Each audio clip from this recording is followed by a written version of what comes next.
Welcome back, everyone. We're going to be having a look at an important subject right now, and it's often the missing link in health. I get people say to me, Barbara, but I drink all my water, I exercise every day, I'm eating a plant-based diet, I have fresh air when I sleep, I'm not taking any stimulants, but every month when I get my period I have terrible pain. So that tells me there's a problem with the hormones. So what I'm going to begin with now is I'm going to take you through some of the symptoms of a hormonal imbalance. And Proverbs 11 verse 1 says that a just weight is not good, but a false balance is not good, but God delights in the right balance, and don't we, when the body is balancing right. That's Proverbs 11 verse 1. And our body runs according to precision balance. So what I'm going to do today is I'm going to have a look at what it's like when the hormones are out of balance. Then we're going to have a look at how it should run. Then we're going to have a look at what throws it out, because the curse causeless shall not come. Something has come in to throw that balance out. And then the last thing we're going to look at is how to bring the balance back, because that's what the body desires. And the body's designed to heal itself, so all we have to do is work with those processes. So here are some of the symptoms of a hormonal imbalance in a female. Very early periods, normal is 16 to 18, but most people have never heard of that today. We're getting girls starting to menstruate at 9 or 10. See, there's something amiss there. Heavy periods, very painful periods, premenstrual tension, stress and anxiety at that time of the month. Endometriosis, too much of the lining of the uterus is wandering, and when a woman has endometriosis, she has terrible pain the week that she has her periods, and I'll show you why that is. Fibroids in the uterus, cysts on the ovaries, polycystic ovarian syndrome, cervical cancer, uterine cancer, breast cancer, thyroid problems, depression. These are some of the symptoms of a hormonal imbalance in a female. What about a male? What are the symptoms of a hormonal imbalance in a male? It can be low sperm count. It can be inability to hold an erection. It can be prostate problems. It can be too much of the female hormone causing a man to be effeminate. Too much of the male hormone in a female can cause her to be masculine. So what I'm going to do right now is show you how the cycle should run. But let me introduce you first of all to the hormones that are responsible. Notice what our sex hormones are made from. Cholesterol. Dr. Malcolm Kendrick, in his book The Great Cholesterol Con, this is what he said: for the first time, normal levels of a normal vital body substance is being called a disease. You can see why I memorized it. Well said. If we don't have enough cholesterol, it's going to disrupt our hormones. Our hormones cannot be made properly. From cholesterol, the body makes pregnenolone. And from pregnenolone, the body makes progesterone. Progesterone is a key hormone. And from progesterone, estrogen's made. From progesterone, testosterone is made. From progesterone, adrenal hormones are made. That explains why I call it a key hormone. Progesterone is the precursor for the other hormones. Let me explain the monthly cycle. I'm going to explain it like a dance, because different players come onto the stage at different times of the month, or we'll call it of the dance. So the first hormone I want to introduce you to is progesterone, and progesterone is going to be wearing a green outfit, and progesterone's one of its roles is that of a happy hormone. And I was reading in Ellen White's that said that the home should be a very happy place. There should be laughter and lightness. Isn't that a wonderful place to raise children? But there are some homes where it's not a happy home. And it can be because especially the lady is not in a happy state. And it could be because she's lacking progesterone. And we'll look at why that would be so. The other player in the cycle, in the dance, is estrogen. And estrogen's main role in the body is that of a cell proliferator. So cell proliferator means causes massive cell growth, and it's the skinny young girl growing into a beautiful shapely woman that is what estrogen is responsible for. But if estrogen levels remain high, the beautiful shapely woman can get out of shape the other way. I liken estrogen to fire and water, good slave, bad master. And there are several proverbs that talk about the dilemma of when the slave girl becomes the mistress. Is that right? Mm-hmm. Not a good spot. It's very important, as is fire and water. But when it's out of control, it causes many problems, as you will see. So let us begin by looking at the monthly cycle. It's a 28-day cycle, or should be, and day 1 is the day that a woman begins to menstruate. And day 1, progesterone levels are low. So you could say progesterone's backstage, so to speak. Day 1 of the monthly cycle, estrogen is also low. But by day 7, it's beginning to rise up until day 14. At day 14, estrogen becomes the star player in the dance of the hormones. Let's go to the stage where the dance is played out, which is the reproductive organs of a woman's body. This is the uterus, they're the fallopian tubes, they're the ovaries, that's the cervix, this is the birth canal. So at this time of the month, with the rise in estrogen as a cell proliferator, estrogen is causing massive cell growth in the lining of the uterus, causing the blood nest to develop. Now, if estrogen levels are too high at this time of the month, too much of the endometrium is developed and it starts to wander all through the abdominal wall. There's your endometriosis. At this time of the month, with the rise in estrogen, eggs are being stimulated to fully develop. At this time of the month, under the action of estrogen, a form of lubricant is released in the birth canal. By day 14, it may be 15, a fully developed egg bursts forth from the ovaries, and the little filaments on the end of the fallopian tube pull that egg up, and the egg is moving up, up, up. So the fallopian tubes are ever moving like this, causing the movement of that egg.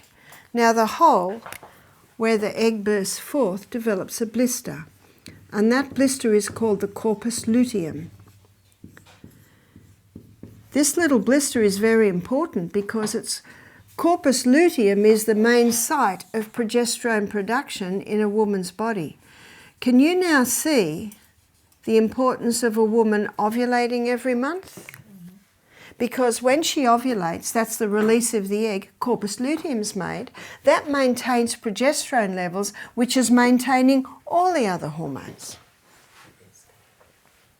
So what effect does the rise in progesterone have?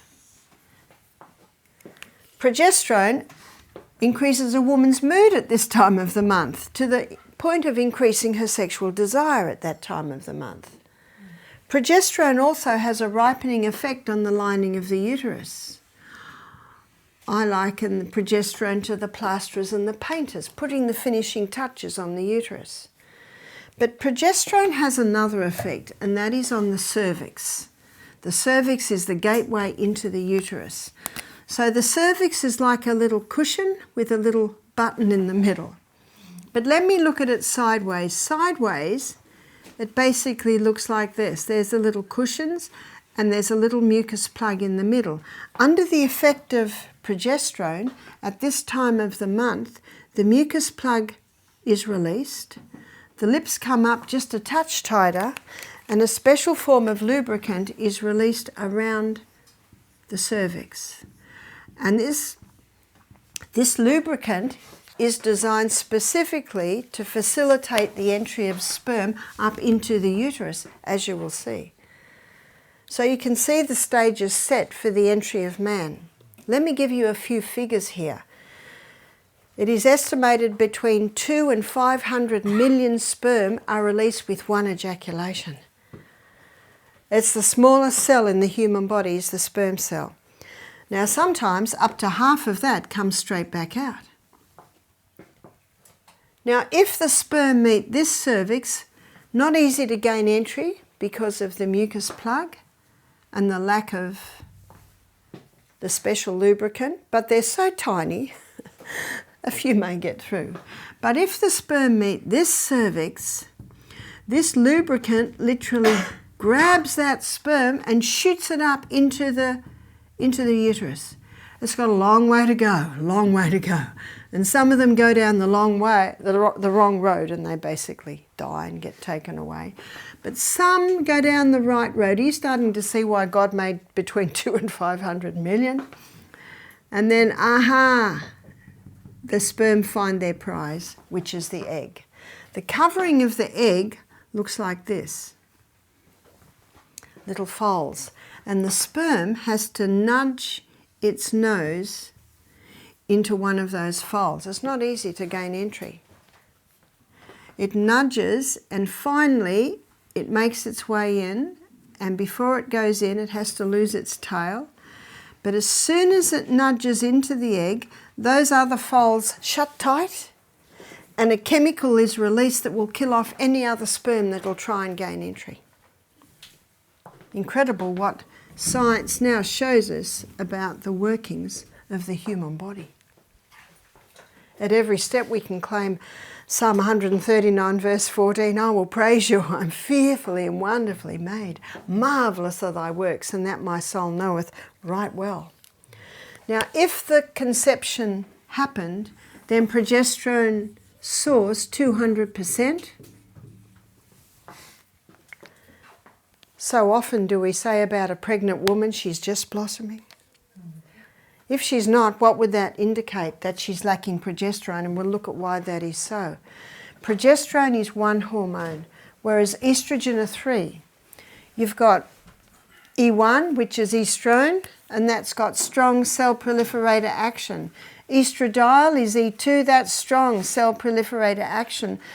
But estriol, E3, is a delicate estrogen, and it's estriol levels that rise in pregnancy. So what happens if conception didn't take place? Then by day 26, you've got the drop of progesterone. Right down. Day 26, you've got the drop in estrogen, which was already starting to drop. And when both of the hormones drop, the blood supply to the uterus is cut. And when the blood supply to the uterus is cut, then the blood nest falls away and we are once again at day 1 of the monthly cycle. That's how it runs. And that's what it should look like. Unfortunately, it doesn't look like that in many women today. Before I show you what causes a disruption in this cycle, I want to mention sperm for a minute. When sperm enters a woman's body, it's an alien, so her immune system rises to attack. But when sperm goes through the prostate gland of a man, it takes on an immune suppressant property. So when woman's immune system rises to attack, the immune suppressant property of sperm knocks back her immune system and sperm survives. Isn't it a miracle any of us are here? Yeah. When you consider what has to be in place for the conception of a human being. But I've got some good news. Woman's body has memory, and every time her husband's sperm enters her, her immune system rises to attack and says, oh, it's husband, we'll just stand back. And the sperm goes through. But this is a very important point, because can you imagine how dangerous it is on a woman who has multiple partners? Can you imagine how dangerous it is in the area of anal sex for men and women? It is incredibly dangerous. Now I'll mention this as adults because it's important to know this. that the birth canal can take a beating because it's muscular. But the colon cannot. The colon is a fine, delicate wall. So in the area of anal sex, it's incredibly physiologically dangerous. Dangerous for the anus and the colon, dangerous for the immune system, because you've got an immune suppressant property going in an area where it should never be. Excuse me? Yes? Can you talk about multiple partners? Do you talk at one stage or do you talk about all the years? I'm talking about many over a period of time. Yeah. So what did God mean for us to have? One partner, that is right. And you can see that God's plan is the best plan. But in Australia today, and I know American movies, I guess everywhere, sex is almost portrayed as a sport. And, you know, a woman and a man will go out and have a drink and then end up in bed together, and the next weekend it'll be another partner. So, you know, I'm also referring to that. So what causes the disruption? Number one, 1957, the first contraceptive pill was introduced to women.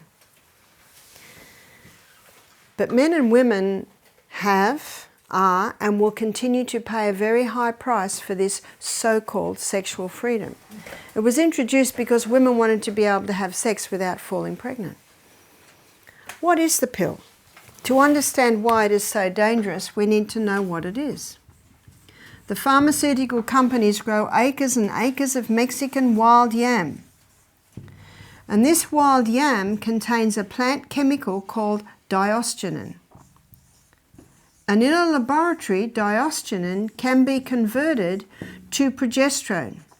It's called progesterone because it has an identical molecular structure that the progesterone that our body makes has.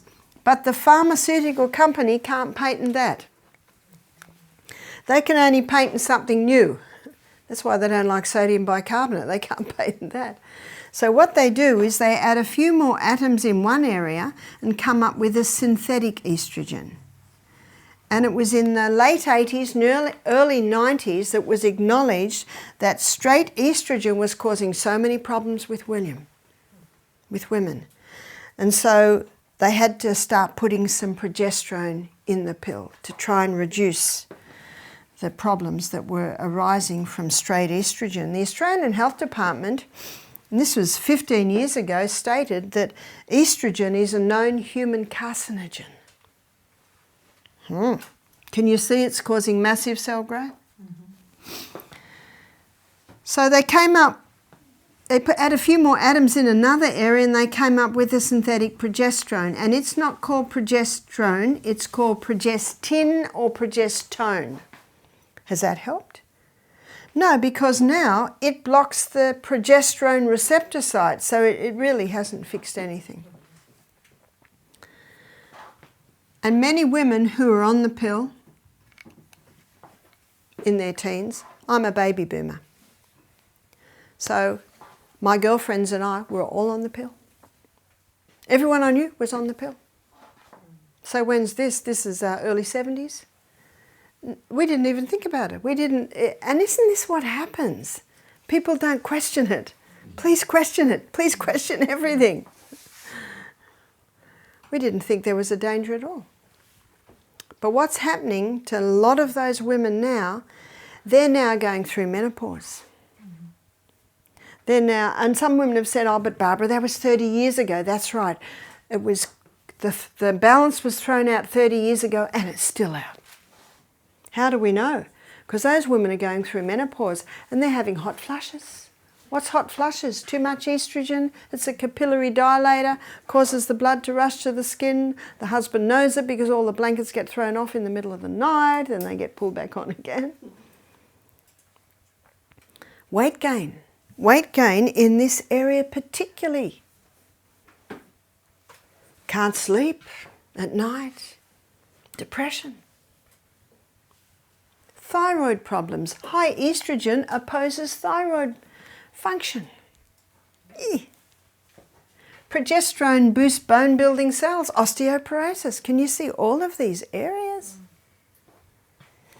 Elaine Hollingsworth, a health writer in Australia, she's written a book called How to Eliminate the Sickness Industry. She calls it the mass murder of millions of women. The great deceivers behind this. I believe that most doctors do the best they know. I believe most doctors are honest and true to their profession, but I do not believe the pharmaceutical company is. And that's who came up with this. And so we have a woman who's having hot flushes. She's the CEO of a big company. She's giving meetings and then the flushes come. She goes to her doctor. She said, I've got to do something about this. So he puts her on hormone replacement therapy. More synthetic hormones. She is happy because the flushes have stopped. Why have the flushes stopped? Because these synthetic hormones going into the body makes the body think it must be pregnant. So instead of putting the energies to the skin, it puts the energies internally. 6 years later, she's got a lump on her breast cancer.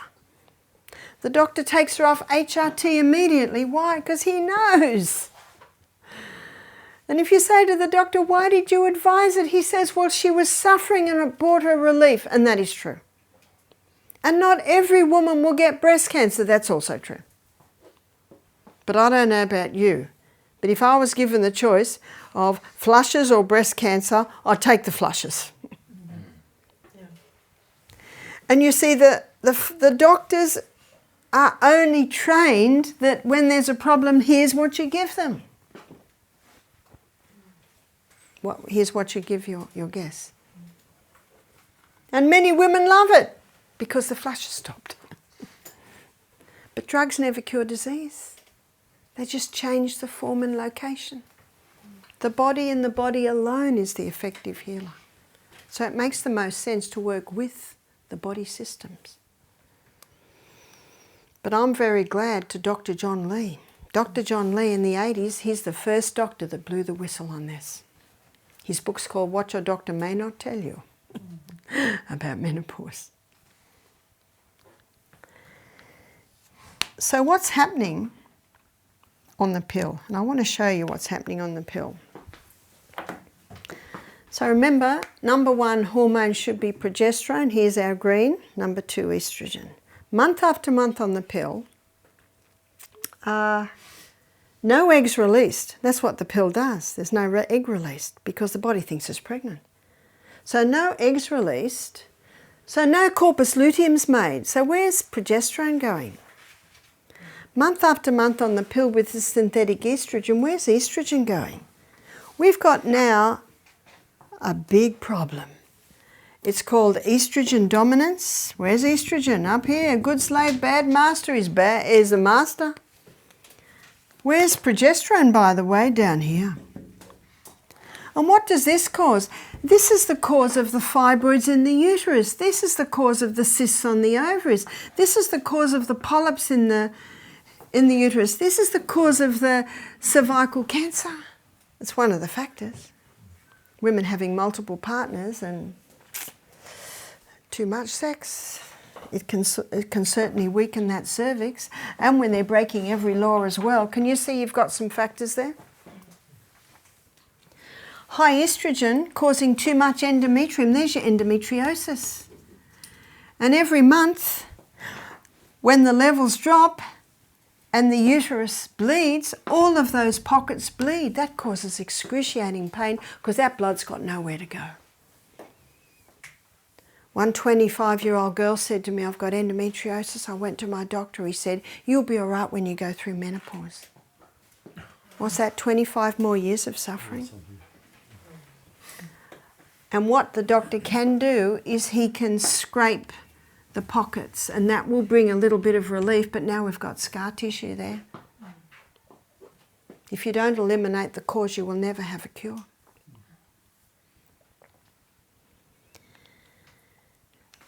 High estrogen with its cell proliferator action causing cyst in the breasts, causing calcified lumps in the breast, causing breast cancer.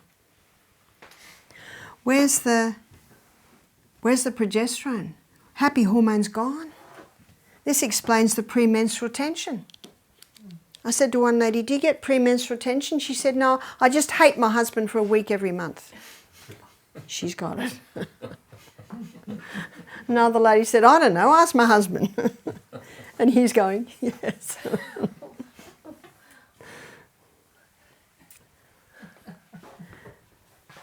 Can you see the problems we've got? A false balance is not good. The whole family knows it. The whole office knows it.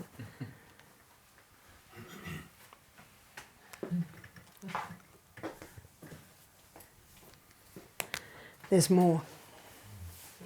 Because there are some people who have never been on the pill. Their mother was never on the pill. And by the way, if a woman's on the pill before she gives birth to her children, the man child and the woman child will both have some hormonal imbalances. So number 2, what causes a chicken to be fully developed in 5 weeks? Growth stimulants. Now it's against the law to give growth stimulants to chickens now. So they've genetically modified the chickens to produce more estrogen. That's why if someone wants to eat eggs and they want their own chooks, I say, do you know you almost have to go to a 100-year-old man who's got the chooks his father had and his father's had and his father's had.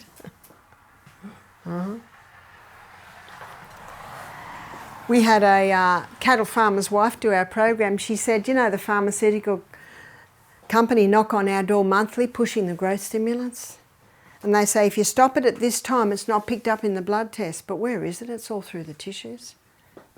Do you know the Bible says the whole creation groans under the curse of sin? Isn't that true?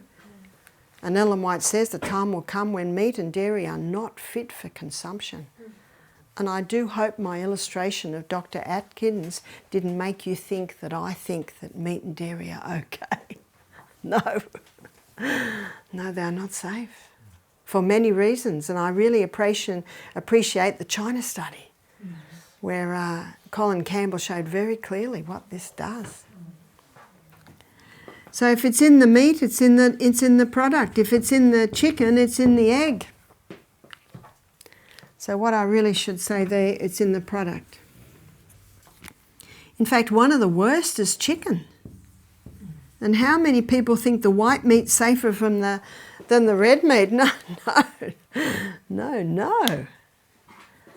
I've got a book at home by one doctor, and she claims that nearly every cancer can be just about attributed to chicken and what they're doing to chickens today. I don't know about here, but in Australia, you can't even get within about 2 kilometres of a chook farm because of the stench. And they're all in little cages, and they don't have any green, and ooh. Yeah? So you're saying if you have your own chickens, it's the same because they are passed on the genes? Or? Do you know it can be? That's why you really have to get a healthy chooks. Healthy chooks. And if you do like to have chooks and have eggs, then you've got to get the healthy chook, and you've got to make sure they're having organic grain, and you've got to make sure they're having greens, etc., etc. So if it's in the meat, it's in the products. What about fish? Well, you've got 80% of women on the pill or HRT, and the sewage goes out to sea. The fish feed on the sewage. Some fish farmers are finding their fish aren't reproducing anymore. Or they're finding male fish with female tendencies, vice versa. But the fish isn't the end of the food chain, is it? The human eats the fish. That's why the message that we have of medical missionaries is showing people the superiority of a plant-based diet. There's more. Plastics. Now, I hope I don't stress you out, especially ladies, if a lot of your clothes that you've bought with you have polyester, nylon, acrylic. You'll be able to buy natural fibre very soon. But this is a contributing factor. Ladies, how hard is it to find a bra made out of cotton? Most bras are made out of nylon. A lady said to me a couple of days ago, my husband said, you got to go out as quickly as possible and buy some cotton bras. And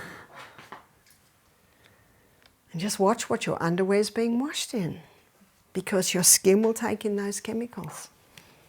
So plastics, the plastic fibres are acrylic, polyester and nylon. They're the three really plastic fibres. Now I have got a very pretty dress at home and it's made out of polyester and I love it. But guess what? It doesn't touch me. I've got a silk petticoat on underneath. It's touching the skin.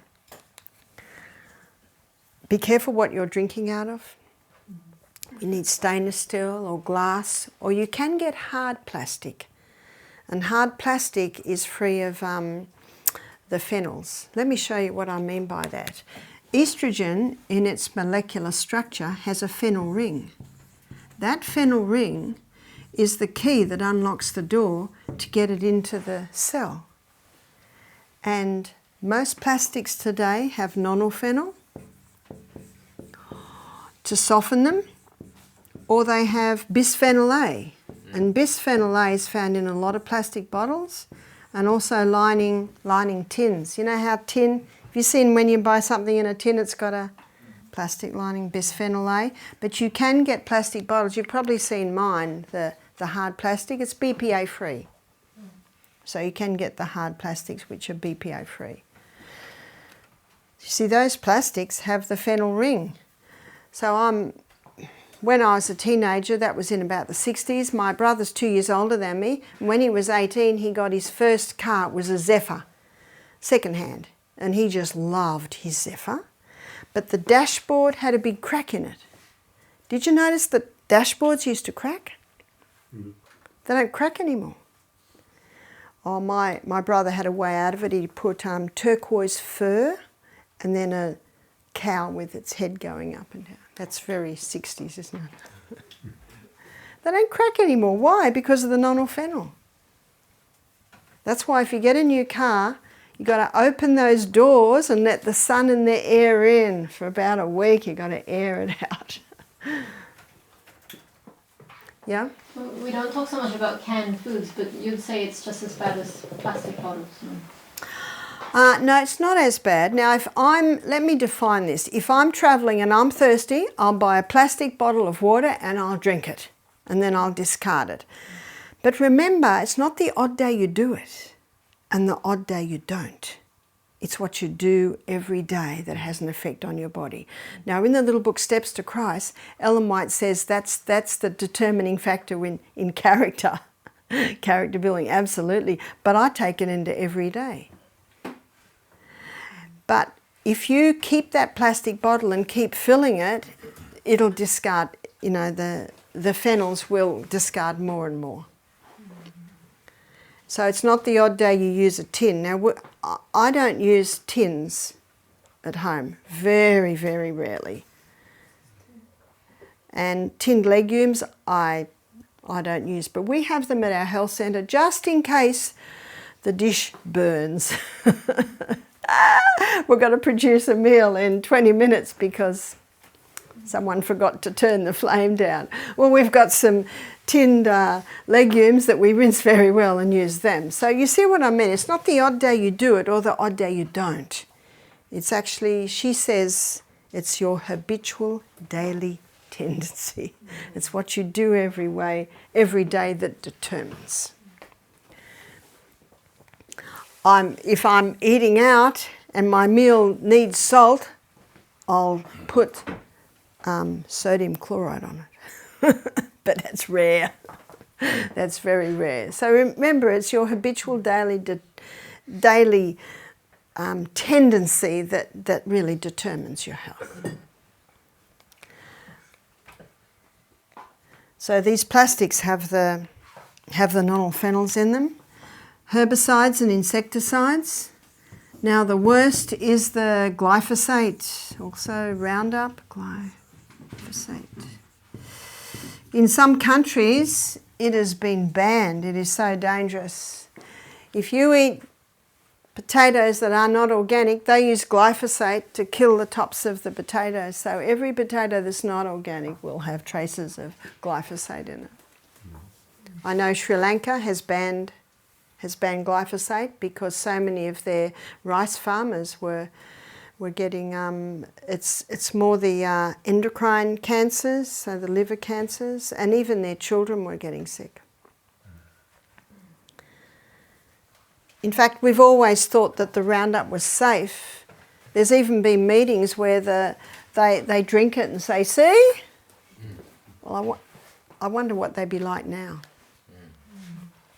Because glyphosate works on the hormones in the plant, so it's going to work on your hormones.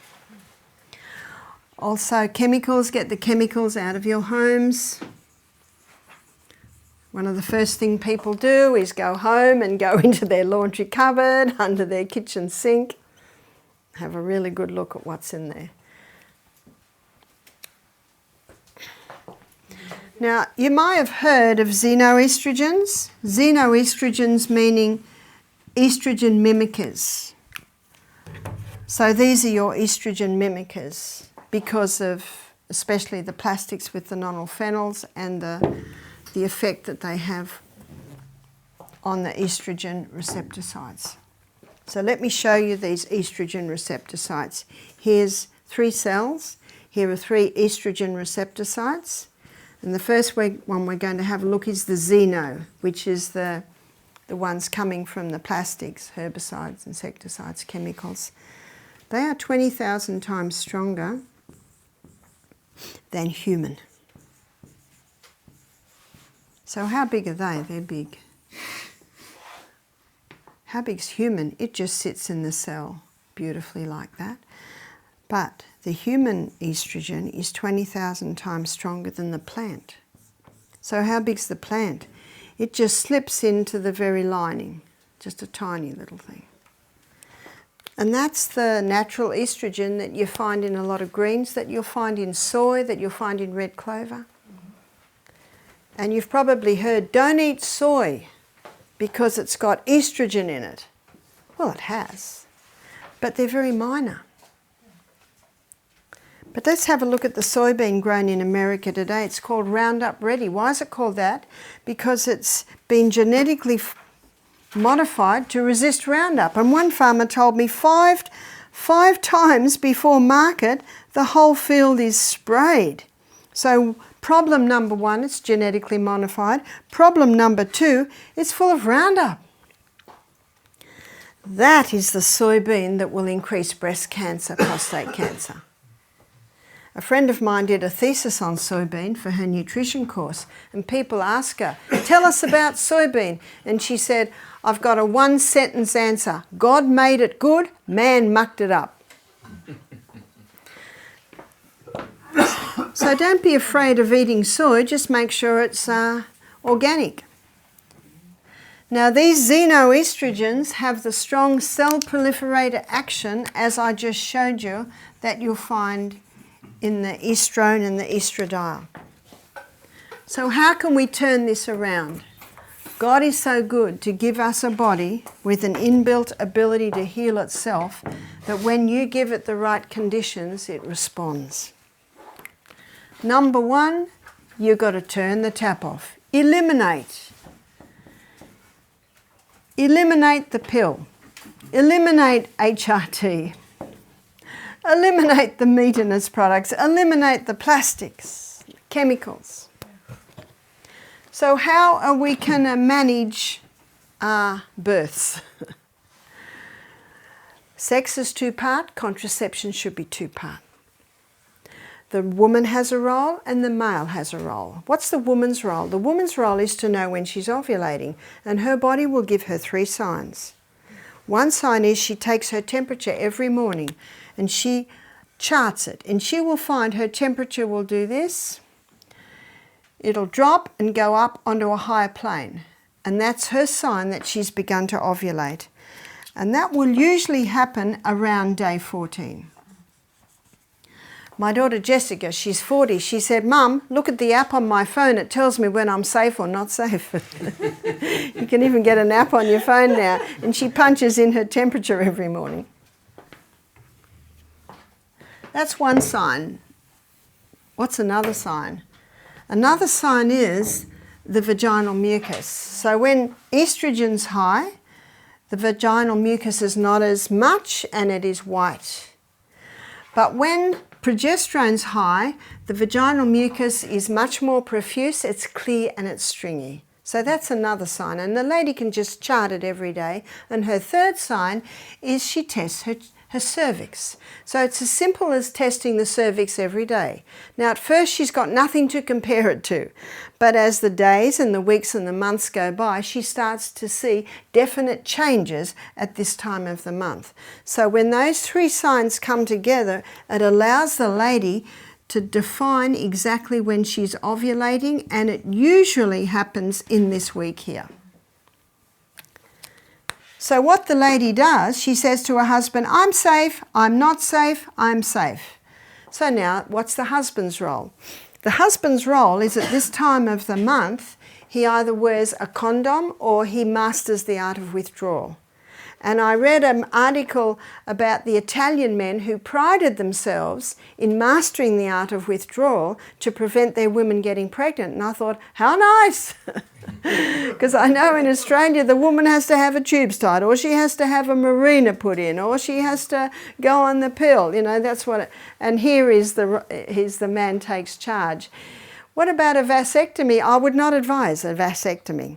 So when Michael and I married, I was almost 44, he was 40, and he said to me, do you want any more children? I said, I think we've got enough. I had 6, he had 2.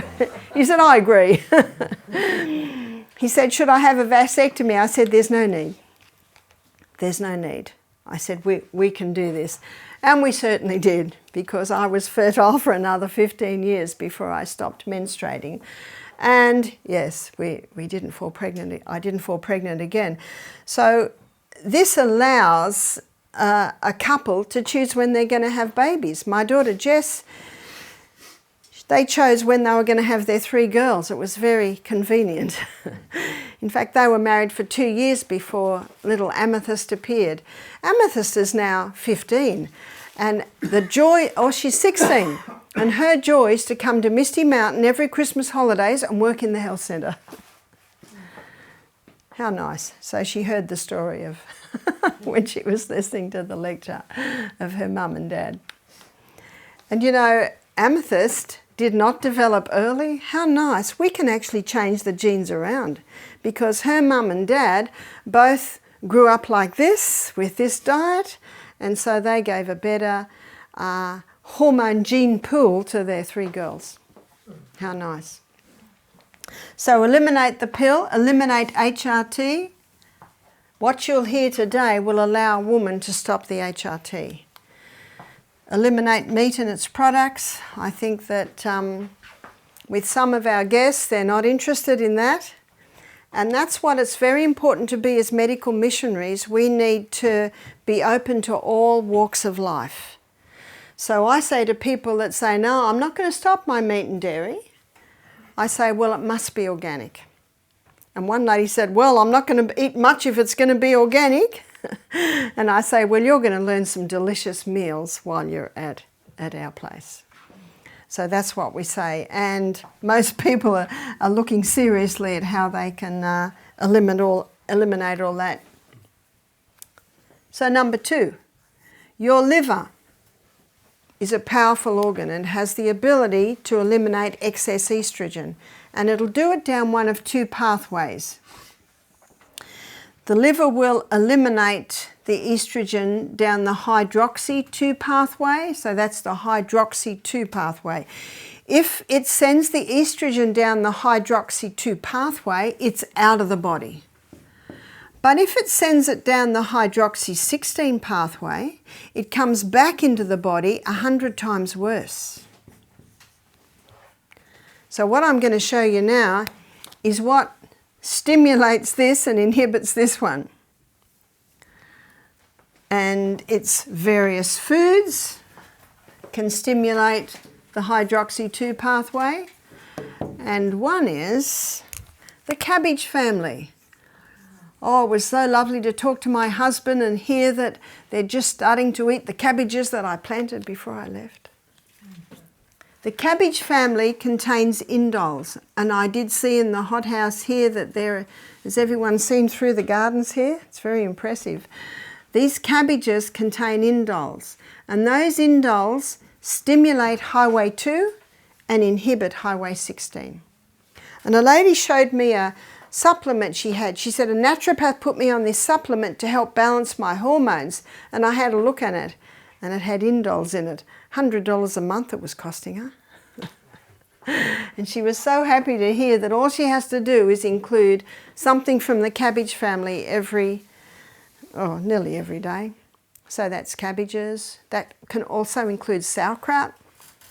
And sauerkraut's a great food to help maintain your good flora in your gut. And we'll look at that in a little bit more detail when we go on our journey through the gut. Brussels sprouts, broccoli, cauliflower, bok choy, they're all part of the cabbage family. So they all contain the indoles, which stimulate hydroxy 2 and inhibit hydroxy 16. Vitamin B. And the highest source of our B vitamins is found in our raw nuts and seeds. So it's nice to have a little handful of that every meal. Vitamin B6, B9 and B12 particularly. When we go on our journey through the gut, I'm going to give you the vitamin B12 story, which is very misunderstood. Vitamin B12 is a bacteria.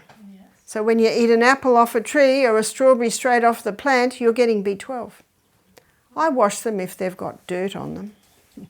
But if they haven't got dirt on them, I don't wash them. Licorice. Now this is the herb licorice. If someone's got high blood pressure, no licorice, because licorice can pop that blood pressure up a bit. Yes? So the seeds and nuts, are they superior if they're soaked? Is it better if they're soaked? Many people say that. Soaked in water? Ah, yes. I don't know if you've ever soaked the nuts and dehydrated them, but they certainly lose that lovely strong flavour. As long as you chew your nuts very well, they're fine. Flaxseed. Ground flaxseed is a great additive to breakfast, but make sure they're ground and eaten within an hour of grinding, because as you'll see when we look at fats, they deteriorate very quickly when they're exposed to the light, heat and oxygen. Doesn't have to have it in the freezer or the fridge. If you grind them, you can keep them in the freezer. But too much, if you eat too much, it's not too good because it contains cyanide, I believe. Interesting. Does it contain cyanide? Your apple seeds contain cyanide, your apricot kernels contain cyanide, and the bitter almonds contain cyanide, and flaxseed a little bit. And when that goes into your body, the enzymes from the pancreas release rhodonase. And when rhodonase gets into a cancer cell, it kills the cancer cell. So you can't have too much.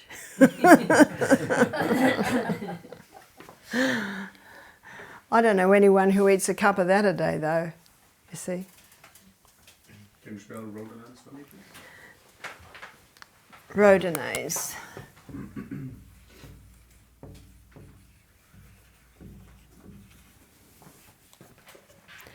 See, what rhodonase does in the cell, it disarms the cyanide, but cancer cells don't have rhodonase. So that's how it can kill the cancer cell. But a couple of things there, you've got to be eating them, and you've got to have some pancreatic juices left over from digestion, and if a person's eating a highly processed meat diet, there's hardly any pancreas left over from digestion. Yeah? So are all of these, cabbage, vitamin D, vitamin B, licorice and so on, are they stimulating the liver elimination of estrogen? That's right. Yeah. That's right. So the first point is stop what's disrupting the hormones. The second point is let's get rid of the excess estrogen. And the third one is a cream called the Anna's Wild Yam Cream. And the Anna's Wild Yam Cream is an Australian cream, and this cream contains diosgenin. The number one ingredient is the Mexican wild yam. The number two ingredient is Vitex or chaste tree. When this cream is applied to the skin, the fat cells take up the diosgenin and it stimulates this pathway that the body uses to make progesterone. And when you boost progesterone, you automatically bring estrogen under control. If the estrogen's too high, it'll bring it down. If it's too low, it'll bring it up. Same with testosterone and your adrenal hormones. You can order it online, or if you get together and order a box, you'll get a cost.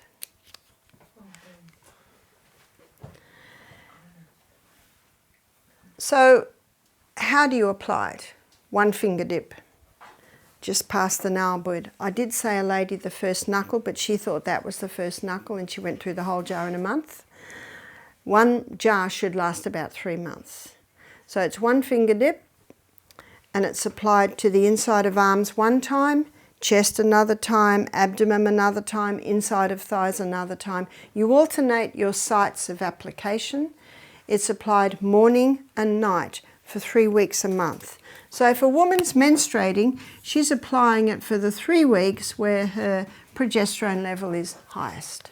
If a woman is not menstruating anymore, either because she has lost her uterus or she's finished, she's gone through menopause, then she just chooses 1 week a month where she doesn't apply the cream. One lady said to me, I used this cream and it didn't work. I said, oh, how long did you use it for? She said, 2 months. Well, let me show you what's happening with 2 months. She's got a major hormonal imbalance and her symptoms show that. After 2 months, where are the levels? About here. Where do we want them? We want them here. And so I suggest at least a year to get those hormones back into balance. When I was in the Bronx teaching a few years ago, they brought a 9-year-old girl to me that was menstruating. So I suggested the Anna's Wild Yam Cream for a year to balance her hormones.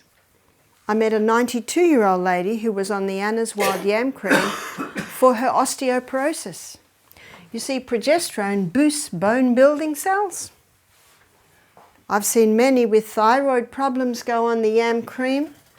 Remember, the high estrogen opposes thyroid function. Get that estrogen down. It can be part of the programs that you advise as you start to put programs together next week for people with various illnesses. And you can see why. Yes? So how should you use Anna's Wild Cream due to osteoporosis? Same. Same. Okay. So that's the application for a woman. What about a man? A man applies it twice a day, but he doesn't have the 1 week break because men aren't cyclic like women. So why would a man use it? A man would use it for prostate problems. We had a guy do our program who was having a 3-monthly injection to try and get his testosterone levels down. You see, high estrogen in a man can get high testosterone, and that testosterone can convert into a form of testosterone that causes inflammation of the prostate gland. And let me tell you something very interesting. If a man has zinc every day, that zinc inhibits the conversion of testosterone to the dangerous form of testosterone. And what's the highest form of zinc? Pumpkin seeds. Thank you, Casper. We all had pumpkin seeds this morning. In fact, one health writer said if every man was having adequate zinc, there would be no such thing as prostate problems. Interesting. And you can see why. So for a man, he would use it for prostate problems. And so this man, I started to tell you the story, he heard this.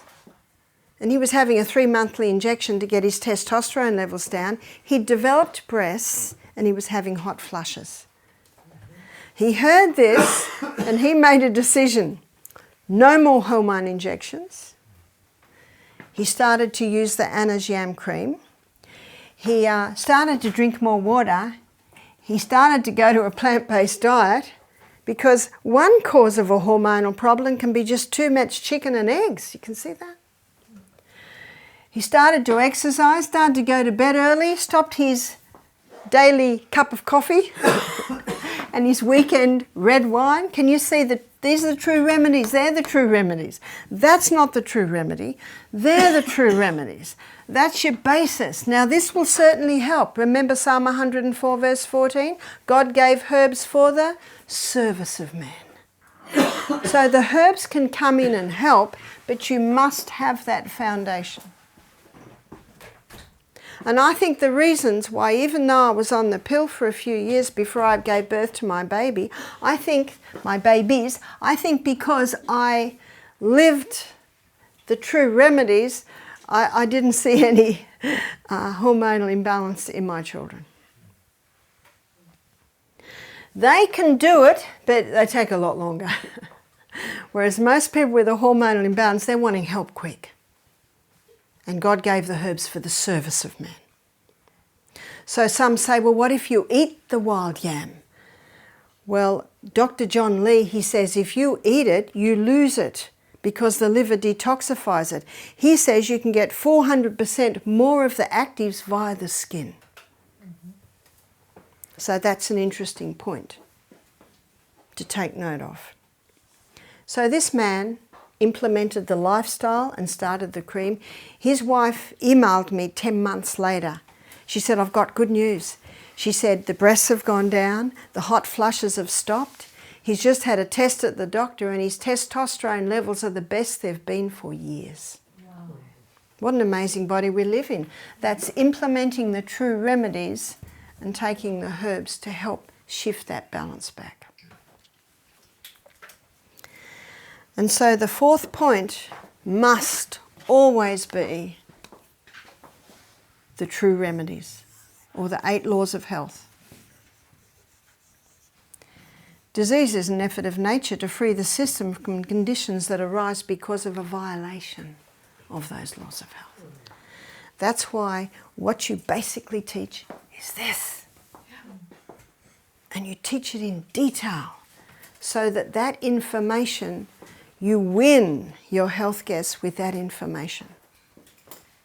One man said, Barbara, everyone tells me to drink water. But he said, you told me why. And now he's drinking water. And why is the man that the trip I was at, he's starting to eat veggies. He said, everyone's told me to eat veggies, but you've told me why. Do you know God made our brain that way? Isn't that true? He made our brain that way. And we're to question. 1 Thessalonians 5:21, prove all things and hold fast to that which is good. We're supposed to be the head, not the tail. The only hope of better things is the education of people in right principles. So I go to churches and teach this, and some of the church members come. Many don't because they think they know it all. Some of the church members come, and I am teaching the students, but I can see who else I'm teaching is the church members. And one church I went to, we gave meetings all week. The people were excited because this is exciting. I never ever tire of presenting these things because they're exciting. And they filled the church every night, 80 people every night. And then we said to them, and I'd tell them all week, on Saturday morning, I'm going to show you how to rewire your brain. I'm going to show you how your brain can get smarter and wiser with age, so everyone's interested. And then we say, it will be in our church service time, so there'll be a few hymns. Australia's such an ungodly nation. So this is why we say this. And they're not listening to, you know what they hear? I want to rewire my brain. And so they come in, and you know what the speaker says? He says, come in early. So they come early and they've got the seats, and then all the members that haven't been to the meetings all week, they come in and their church is full. So we have to put them in the hall. And they've never seen so many people in church before. Isn't that interesting? Why have they come in? Because you've appealed to their intellect. And at the end of the presentation on the mind, a lot of the members are looking at each other and saying, oh, this was interesting. And the meetings are finished. So you go back next year, you'll double your numbers because a lot of people just tasted of that information. And whose information is this? It's God's. It's God's information. So when the health retreat in Alabama and another health retreat in Denver, they're running our Misty Mountain program now. And you know why? It works. And one of the guests said, did you sell it to them? And I said, no, I just gave it to them. Not mine to sell.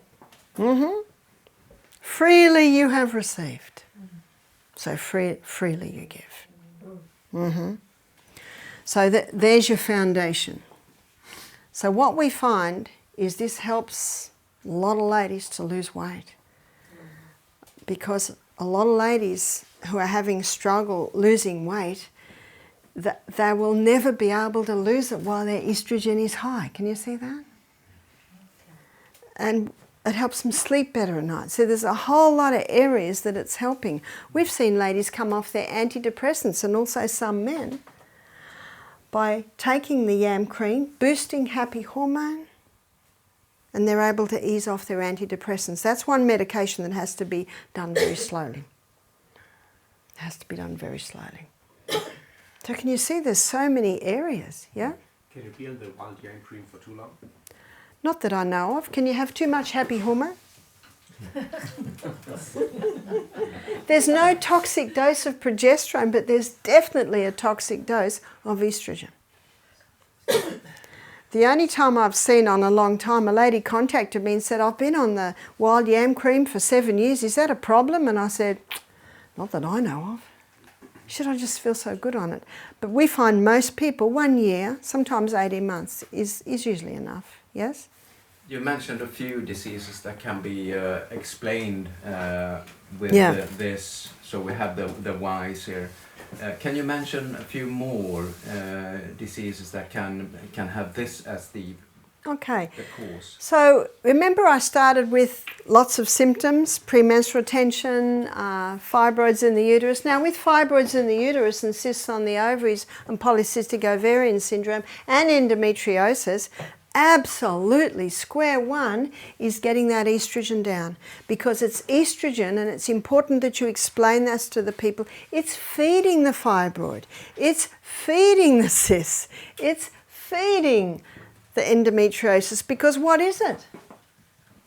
It's a cell proliferator. And at the same time, apply castor oil compresses to the abdomen. This afternoon we're going to do poultices where I'll explain that. Yes? If someone is not taking the pill, vegetarian, can plastics cause this? Absolutely. Yep. So with some people it's a bit of all of those. And I've met some plant-based people, never eaten meat, they've never been on the pill, and they have a major hormonal imbalance. So then you go to the plastics. Then you go to those plastic fibres. They certainly can do it. Now there's one more, and I don't usually mention this, but I'm going to mention it now because you are students. Zearalenone. Zearalenone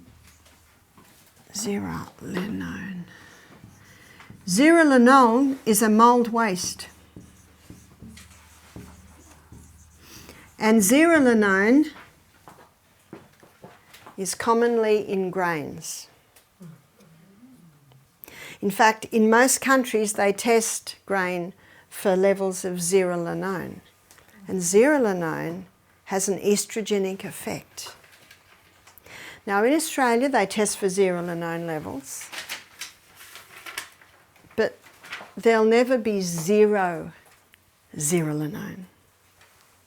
You know how they say they consider this level safe but this level not? And Australia grows so much wheat. We grow mountains of wheat. and we store it in big silos. And you get a cold frosty morning and a hot sunny day, what's happening in the silo?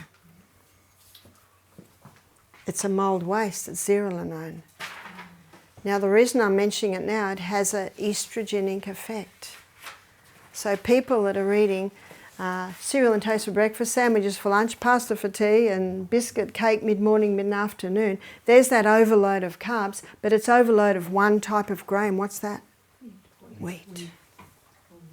But it's only on wheat, or was it on other? It's mostly on wheat. Well, it's the wheat that they test because we grow so much wheat. We grow tons of wheat because Aussies eat so much wheat. You go into the cake shop. What grain is everything made out of? Wheat. But why wouldn't you mention it before? Is it because it's not as high as the other ones? Because I'm going a lot deeper with you because you're teachers. And usually I don't mention it because I just don't have time. And I'm so excited about this school because I can go so much further. And when you teach, you'll skim on the top. But I'm teaching you a lot deeper. So can you see that a high carbohydrate, high wheat diet can also be contributing to it? In the 1980s, in Mexico, they were using as a growth stimulant zearalenone, which is an anabolic agent made from zearalenone. And what they found was the women were eating the meat in pregnancy, the meat that had been given zearalenone as a growth stimulant, and the women were eating it in pregnancy, and their children, little boys' testicles weren't developing properly, their penis wasn't developing properly. All the children started to have these reproductive problems at 5, 6, 7, and they traced it to the zearalenone, the anabolic agent that was given to the meat that was made from zearalenone, because zearalenone has an estrogenic effect. So this is another reason why get that wheat down, yeah? And the other food with estrogenic effect? No. No, okay. Well, the plants, but I showed you the plants, it's very low. Okay.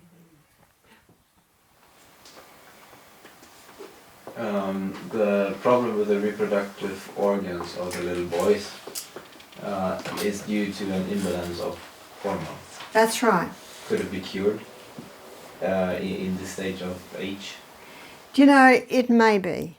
It may be that I do not know. I've got a book called Mycotoxins. Remember, myco means mold. And this book on mycotoxins, it's mycotoxins and the effect on animal and human health. And I got the story in there from there about the Rice Act that I mentioned yesterday, and I got the story in there that I just told you. So, you know, this book is showing the mycotoxins and the effect on human health.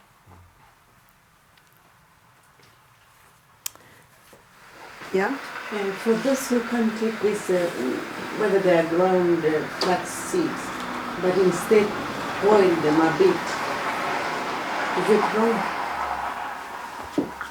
I am one of those. Sorry, can you repeat the question? The flax seed. The flaxseed.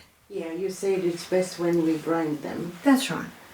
But there are some people like me who have issues in digesting some types of food, like that becomes hard. So I normally put it in hot water to just Okay. soften. So you can't even eat it if you grind it? Because if you grind it, it's like a fine powder. It has to be total. It has to be into powder form. Yeah, yeah. So fine powder is not hard. So if you eat the whole linseed, the next day you look in the toilet and you'll see the whole linseed. Exactly. It has to be ground. And you can't access the It has to be powder.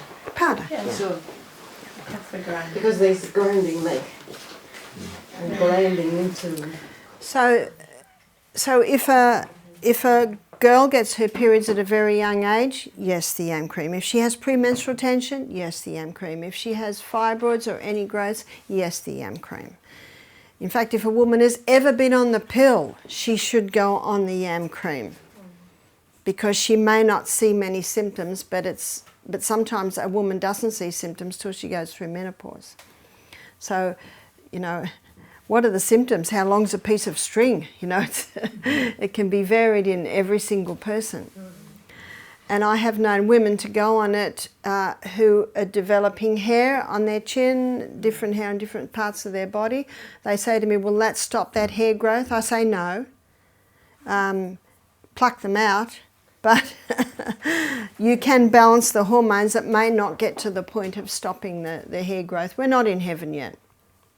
Remember, if you can manage it, you are doing well. I have known men to go on that who don't like the fact that they're effeminate. And so that will help. I've also had, I had a man say to me, I really like this cream, it puts lead in my pencil.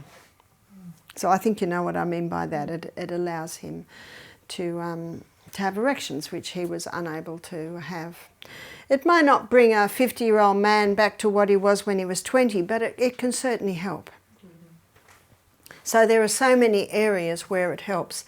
And that's why I wanted to show you what throws the hormones out and how to bring the balance back. And when you understand these hormones, and then you understand why it has such an effect. So what I also find, I'd like to look at the menopausal woman in our last 5 minutes. We're nearly there. Let's look at the menopausal woman. Here are common symptoms of a woman who has a hormonal imbalance. She's having hot flushes, she has weight gain, she's not sleeping properly, she has no desire for sex. The yam cream can help all that, absolutely. But another problem that she's finding very difficult is sex is painful. The lubricant is not made anymore, and the cells that line her vagina are incredibly tender. So what can be done for that woman? There's something that's becoming popular. It's called Yoni stones. And Yoni stones are made out of nephrite jade. They're like a green marble, and they were developed in the Chinese dynasty to help the young concubines be sexually toned for the emperor. So why are they helping women today? Well, let me tell you why. So let me draw the stones up here. So this is the largest stone, and they look like an egg. Here is the second largest stone, that's say the middle-sized stone, and this is the smallest stone. And they have two little holes in the bottom where a bit of dental floss can be exerted for easy extraction. So what a woman does is she takes the largest stone and she inserts it until it touches her cervix. She won't even know it is there. And she wears that for 1 hour a day for the first week. 2 hours a day, week 2. 3 hours a day, week 3, 4 hours a day, week 4, 5 hours a day by the 5th week. And then she continues wearing the stone 5 hours a day for say 6 months. By then her pelvic girdle is strong. And she can go over to the middle-sized stone. And she might wear that 5 hours a day for 6 months and then go to the smaller stone. So let me draw the pelvic girdle and show you why this is so important and why it is helping women. So the pelvic girdle when stretched out. So let's stretch out the pelvic girdle, and this is the belly button and this is the coccyx. So this is the urethra, this is the vagina, this is the anus. And this pelvic girdle is a muscular system. It's just all muscle. But around these areas here, the muscles are like this. So it's all muscle. And so when a woman is holding that stone, the muscles are holding it. And the muscles are like any muscle. When you start working them out, you increase the blood supply there. And when you increase the blood supply there, that blood supply, remember the life of the flesh? When you've got the increase in blood supply, you've got to that area an increase in oxygen, an increase in nutrition, an increase in water, an increase in waste coming away. And that blood supply feeds the glands that supply the lubricant. feed the cells that line the vagina, and after 3 months, women are saying to me, "Thank you so much, Barbara. Sex is no longer painful. The cells that line my vagina are no longer ultra-sensitive, and the lubricant's returned." Can you see why they're becoming popular? Now, one lady who was 70 heard about this, and she bought the Yoni stones, and she said to me, "I put the largest stone in and it fell straight out." Now, what does that tell you? She has no muscle tone at all. She said, "What will I do?" I said, "Rebound. Get on the rebounder, 3 minutes, 3 times a day, and that will strengthen somewhat the pelvic girdle to the point that it will be strong enough to be able to take the stone." So why would she want the Yoni stone? She's in her late 70s and sex is not a big part of their relationship anymore. She was incontinent. So when you strengthen the pelvic girdle, you automatically strengthen the urethral muscle, you strengthen the anal muscle, you strengthen that whole area. Muscle knows no age.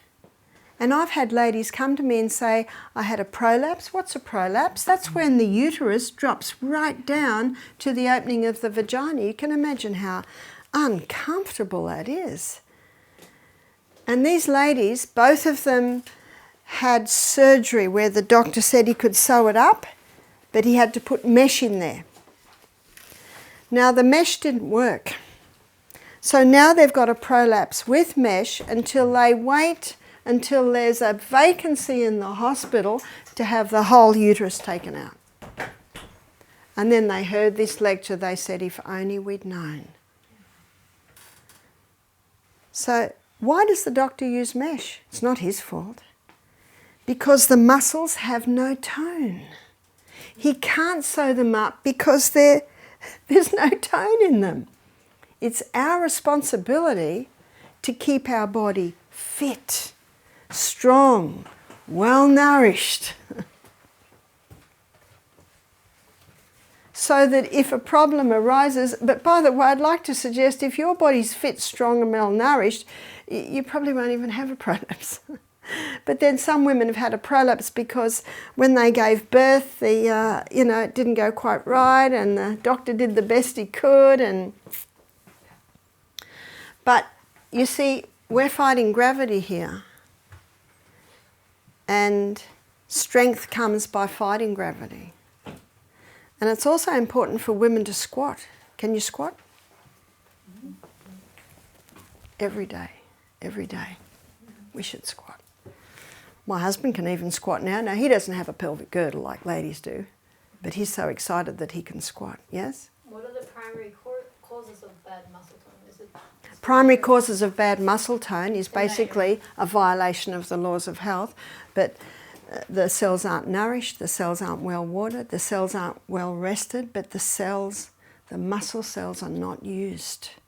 But in that particular area, I mean, it's just enough to walk then and get that kind of exercise? Or is it Well, giving birth? Not many people walk. Not many people exercise. And you can't blame birth because I've had 6. You see, it's not birth. Women's body was made to birth. Yeah? Would the squats also have men who are urinating very often during the night? Yeah, it can help a little bit, but prostate problems, that is one area where the yam cream can help. Yeah. My daughter Emma gave birth to twins 17 years ago, and both twins were about 6 pounds, so that's a lot. She said that her stomach came out to her middle knuckle. That's a long way. And after she gave birth, if she coughed or sneezed or laughed, she'd lose a little urine. And she just thought, this is something that I have to live with because, the pressure of the babies. And then she heard about the Yoni stones, so she ordered them. She used them, and after 3 months she could laugh, she could cough, she could sneeze, and she would not lose urine. She strengthened her pelvic girdle. Women that squat a lot have a much stronger pelvic girdle. I can squat easily because when I was pregnant with my last baby, he's 33 now, I read a book called Active Birth by Janet Velasquez, and she advocated squatting. So I squatted 10 minutes every day to get used to squatting. And when William was born, the whole baby flew out with one push with the bag intact. Oh, that squatting's powerful. They had to catch him. And then I continued to squat because it was now a comfortable position. And you look in countries where women do a lot of squatting, they don't have near the prolapse problem. So it's just strengthening those muscles. It's using those muscles. Rebounding is really good for them on the rebounder. And strengthen your core. Strengthen your core from the outside. Look at your Pilates type exercises. They all strengthen the core. Remember, strengthening the core helps our spine. We have so much to give people, don't we, with this information. So much to give. Because God desires that we all prosper and be in health as our soul prospers. So let me say a word of prayer to finish our morning session. Father in heaven, thank you so much for what you've given us today. Thank you so much for this body which is fearfully and wonderfully made. Marvellous are these works that my soul knoweth right well. Father, give us all understanding, give us all retention, and show us where you would have each one of us. We pray in Jesus' name. Amen.